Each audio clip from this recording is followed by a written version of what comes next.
type present again. Okay, so good morning all of you. Today we are going to do revision. Today's topic will be, first we will be discussing language processor, and then second we are going to discuss some basic of logic gates. So the very first thing that we are going to discuss is language processors. Language processors. Okay. Now, when we talk about language processors, see, the thing that you have to keep in your mind is that these are nothing but another name of them is translators. Okay. And now when we talk about translators, so with the name only we can understand that these are the programs which is used to translate. Now what we wanted to translate. Now suppose I wanted to convert a particular language into another language, then we need a program, and that type of program is called as translator. Now when we talk about computer language, generally we used to convert high level language into machine level language or vice versa. Okay, so this is what called as our translators. And for example, when we talk about translators, we have varieties of translators available. The very first translator we were having was assembler. Okay, assembler is a translator. What it do? It converts your assembly language. It was actually specifically made for the assembly language only. So assembly language into machine level language or machine understandable form. Then we started using different softwares we started using, or different programming language we started using. So after assembly language, we were having so many other high level language. So for that, we started using two different type of translator. First was compiler and second was interpreter. Second was interpreter. Okay, now the most important thing is what you have to understand, that in some language we are using compilers and in some language we are using interpreter as a translator. So the very first question was that why? Because both of these were using with respect to high level language. So the common question was that why we are using two different type of translators, and sometimes we used to say threader. Threader is nothing but, it is not there in your syllabus. Threader is nothing but combination of both compiler plus interpreter. In some of the languages we are using both together. Okay, means for some particular task we are using compiler, and for some particular task we are using interpreter. So we have that type of language also. So that time we are saying that it is threader based language. No doubt it is not there in your syllabus, but at least you must know the name. Now, when we talk about compiler and interpreter, you must know the difference, because ultimately the task of both, or if you will give the difference, no, so you will be giving the same definition that compiler and interpreter both converts high level language to machine level language. So therefore the question is that what is the difference? So when we talk about the differences, the very first difference of compiler with respect to interpreter is, suppose I am having some one code I have written, and this is compiler based. I'm writing here CB. Okay, this is my compiler based program, suppose. Now in this particular case, what compiler will do? Once I have written my code will be called as source code. Whenever we write any code, no, our code is also called as source code, means which is the code which is written in English like language. Okay, so once your code is done, you need to compile it. Okay, so in that particular case, we will use compiler. So what this compiler is actually doing, it is going to check the complete program at once, means from here to here. Suppose 30 lines are there. So it is going to check all those 30 lines once. And then suppose 5 errors are there. So it will show you all those 5 errors with the line number. Okay, means this line, this error, this line, this error, this line, this error, this line, this error. So what you can do, all these errors you can remove at once, and then once this is error free code, again you compile and it will give you its object code. It will give you the object code, and this object code will be permanent in nature.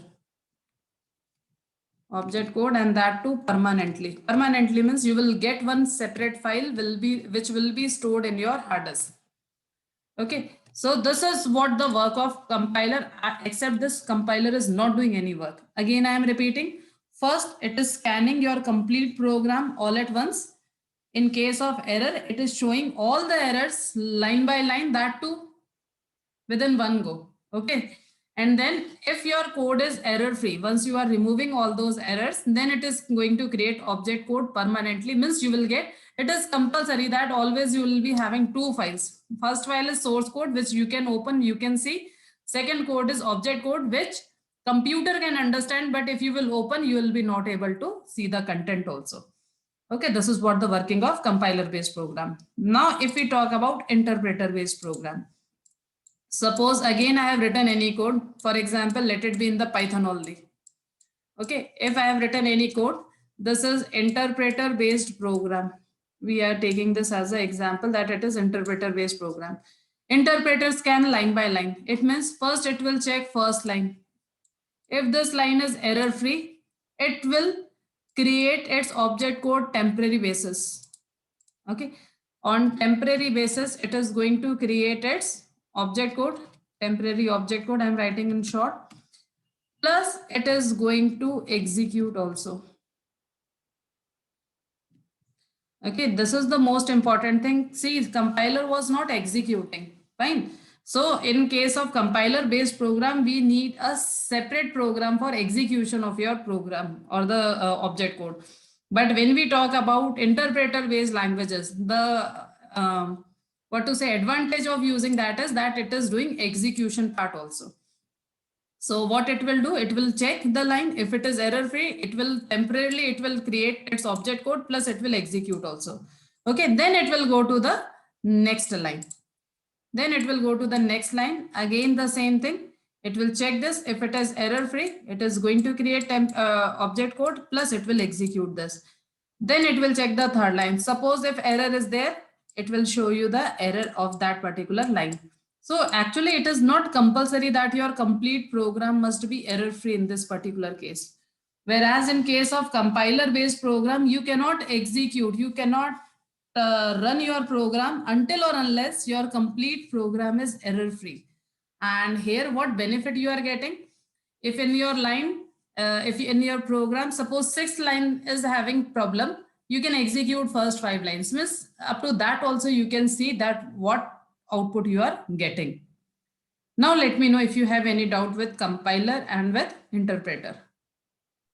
Excuse me, ma'am. Ma'am, script mode है ना compiler में count होता है? Because you are writing in the, actually that is one interface given to you where you can write your program. Nothing else. Okay, ma'am. Okay, and when we talk about speed in execution, compiler based programs are more faster in execution rather than interpreter based program. That you have to keep in your mind. The reason is because see, here every time we are wasting our time for creating temporary object code. Every time. Okay. Every time it is checking whether your code is error free or not. Whereas in case of compiler based program, once the object code is created permanently, now whenever I wanted to execute my program, I don't need to compile it again and again. So ultimately execution speed of compiler based programs will be much more faster as compared to that of interpreter based program.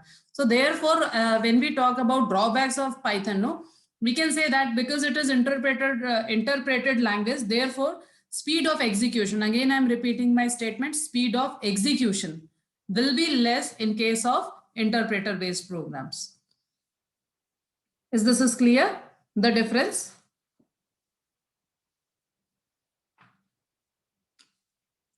Yes, ma'am. Okay, then as I said that we are going to discuss a little bit of Boolean logic, and still if you have any doubt, because see ultimately we are doing revisions. So if you have any doubt related to any other topic, you can send me message, then we will discuss that topic only, because ultimately it is revision. So we need to discuss on the basis of your doubts. Okay, Now the next thing that we are going to discuss today, I will give you some basics of Boolean logic. Then on the basis of that, you can go through this chapter, and then if you have any doubt, you can get it clear. Okay. Now see, when we talk about Boolean logics, see, the very first thing that you have to understand is that ultimately by this particular chapter, what we are understanding is that how to mathematically solve the problems. Okay, if any logical problems are there, how we can solve it mathematically. And for that, so many operators are given to us, so many gates are given to us, that also with that we can draw the circuit diagrams, and then we can check. Okay, so the very first thing that we have to discuss is that suppose mathematically, as I said, that we can solve our problems. So for that, first of all, we must know what logical operators are given to us. Okay, so the most commonly used operators are, first is your logical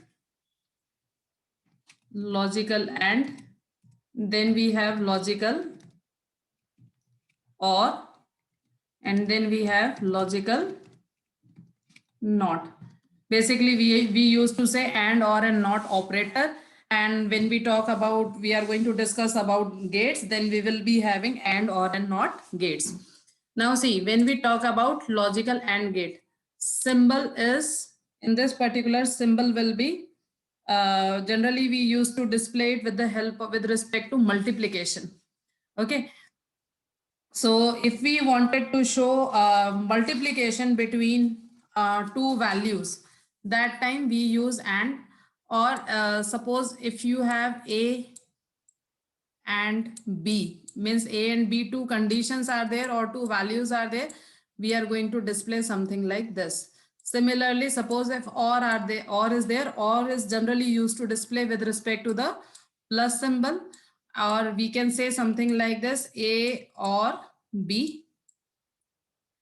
See, these both are your binary operators. Binary means it needs two conditions.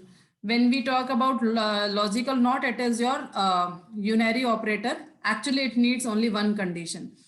And for example, I can simply write not of A. And this is this can be displayed with the help of bar symbol also. Means like this I can write, or I can write like this, A bar, like this, or I can write like this also, A, then I can put one dash over here. Okay, so this is how I can represent these information.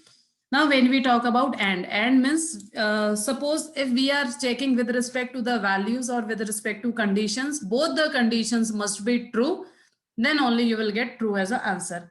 It means that if you have two values, one first in A and second is B in B, if both are true, then only the final result of A and B will be true. It means this we can understand with the help of a table. For example, I'm making one common table so that I can explain you with respect to because suppose this is A, this is B. I wanted to display A and B. So A and B can be displayed like this, because as I said, this will be multiply, and A plus B means A or B. Okay. Now see, because as I said that minimum two values are required, so therefore I have taken two values. We may have both the values 0. And now remember, when we talk about computer system Boolean logics, then we will be having only two values, that is either 0 or 1. We cannot have any other value except that. So we may have both the values 0, we may have 0 and 1, we may have 1 or 0, and we may have both the values 1. Okay, now when we talk about A and B, so as I said, in this particular case, it is compulsory that both the values must be true. It means both the values must be 1. If both are 1, then only you will get here 1 as the answer. Remaining all the cases, you will be getting 0. It means false as the answer. Okay, that is the first thing. When we talk about or means either this or that. Means if any one condition is also true, ultimately you will get true as the answer. So in first case, you will see both are false. So it will be false, means 0. Otherwise, in all the other cases, any one is true. So ultimately your final answer will be true in all the other cases. So this is what first of all you should know. Okay. Now what we have done over here is we have created the table with respect to two values. Now another example is if we have one value. So for not, what we can do, because if it is one value, so either it will be true or it will be false. Okay. So what is the meaning of this? If I am having A over here and I want not of A. So not of A is just going to reverse the information. It means if it is 0, its not will be 1. And if it is 1, then its not will be 0. Anyone, any doubt up to here, first of all?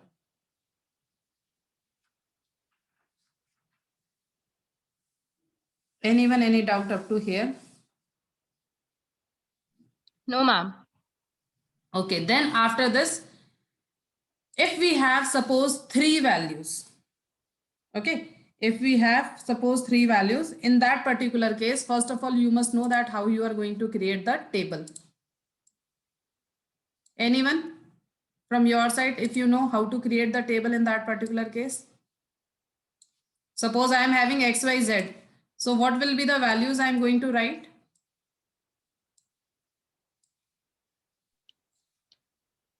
Ma'am, we have to tell accordingly, or ma'am, how come we can tell, ma'am?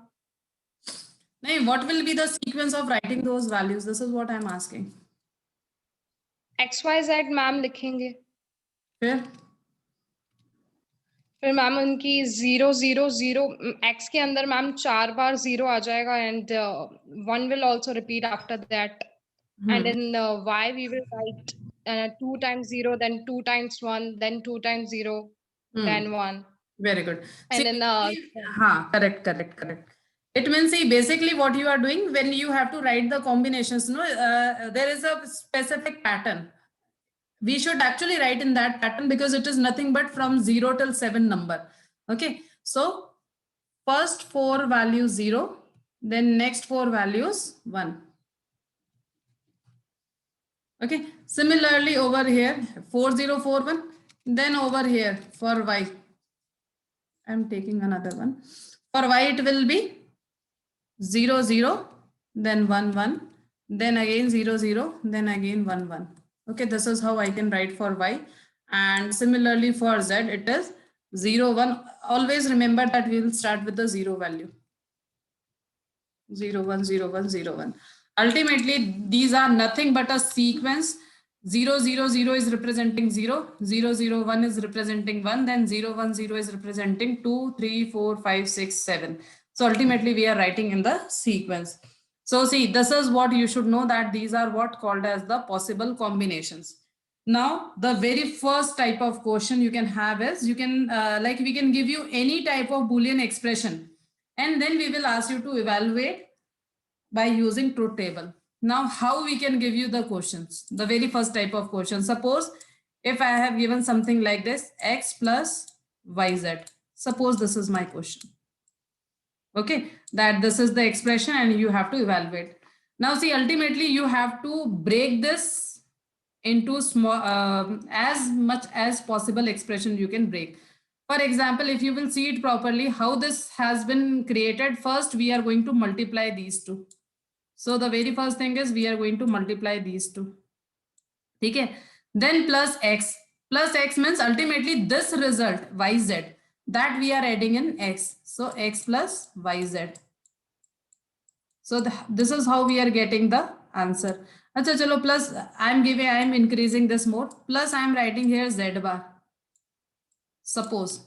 So what we need to do is, first over here we need to find z bar.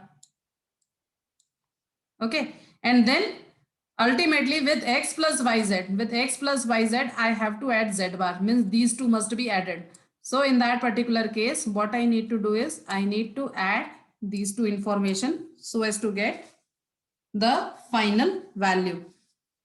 One I am explaining you so that you can do practice of as more as truth tables. So now x plus yz means this column I was already having plus z bar This column also I'm already having. Now we need to simply execute this or to check this. Now Z bar. Z bar means just reverse of Z. If it is 0, then 1. And if it is 1, then 0. So something like this, 1, 0, 1, 0, 1 and 0. So ultimately what we are doing, we are just finding reverse of it. Okay, then we have y into z. Y into z means these two will be multiplied. Multiplied means and only. And just now we have discussed that in case of and, if both are 1, then only we will get 1. So you can see over here that both are 1 at 4th position. Both are 1 at last position. So first 3 will be your 0, 0, 0, 0, then 1, 4th position. Then again 3, 0 and then 1 at the next position. Anyone, any doubt up to here? Y and Z. Anyone, any doubt up to here? No, ma'am. Okay. Then x plus yz. X plus yz means you have to see this value plus this value. Now see that is plus over here. Now what is the meaning of plus? That it is going to check if anyone is 1, it is going to give you 1 as an answer. Okay, so answer will be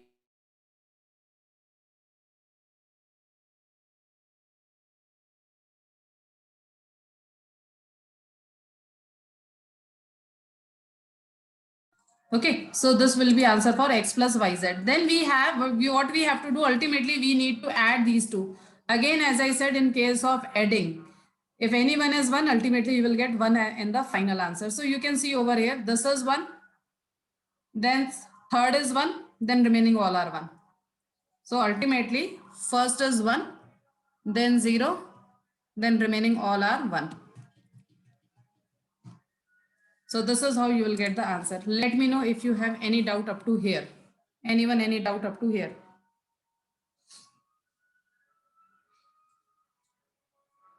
Anyone, any doubt up to here?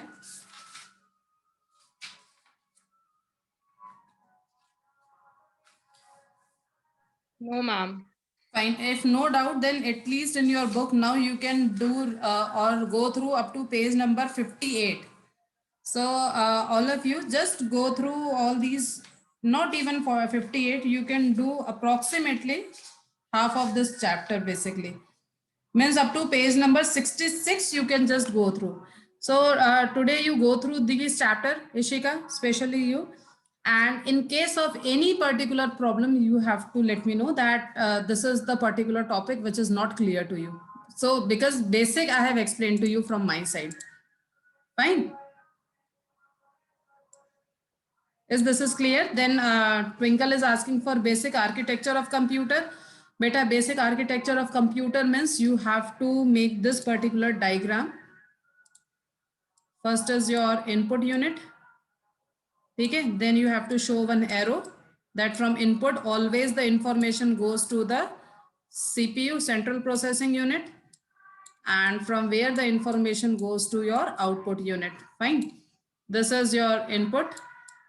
Then from here, then you need to show your CPU. With your CPU, you have to show that it is connected. You have to show both bidirectional process, and with this you can show that your memory or main memory is connected. I'm writing MM. This is main memory and this is your output. So ultimately, whenever we talk about architecture of computer system, this is what the architecture of computer system. Fine. And then if you wanted to show more parts, you can divide your CPU again into 3 parts. First is your ALU part. You can explain that. Ultimately, you have to see how much marks it is having. Okay, on the basis of number of marks. ALU, control unit, registers. Registers are not there in your syllabus, but you write registers, no problem. Okay, registers is nothing but the memory of CPU itself. Okay. Ma'am, registers and MU are same? No, this is main memory, beta. It may be your any other memory. For example, your RAM, ROM, cache, any other memory. Oh, ma'am, memory unit. Which one? Memory unit, ma'am. Memory unit means you can see memory unit means that is bit, byte, nibbles. These all are units of memory, right? Okay, ma'am. So whenever we are asking for this, no, generally if we give this type of question, we give this question of 4 marks or 5 marks, then in that particular case you have to make this diagram, then you have to explain all these terms in general. They say, what do you mean by input device, what do you do with the input device, then what is CPU, what are the parts of CPU, then every part you can explain one by one. It is again everything in general you have to explain. Okay, then main memory, what type of memories are part of main memory, then output device, what devices you are having and what is the purpose of that. So therefore, like this you can solve or you can do this type of question. Anyone, any other doubt?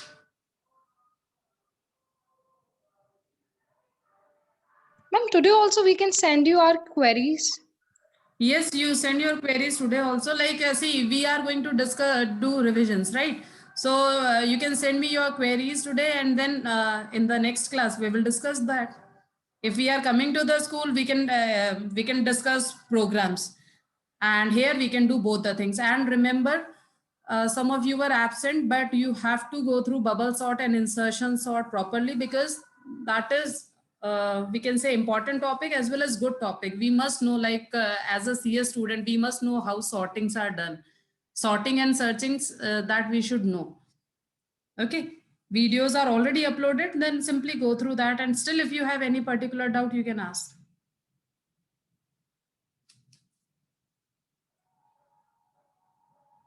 Okay.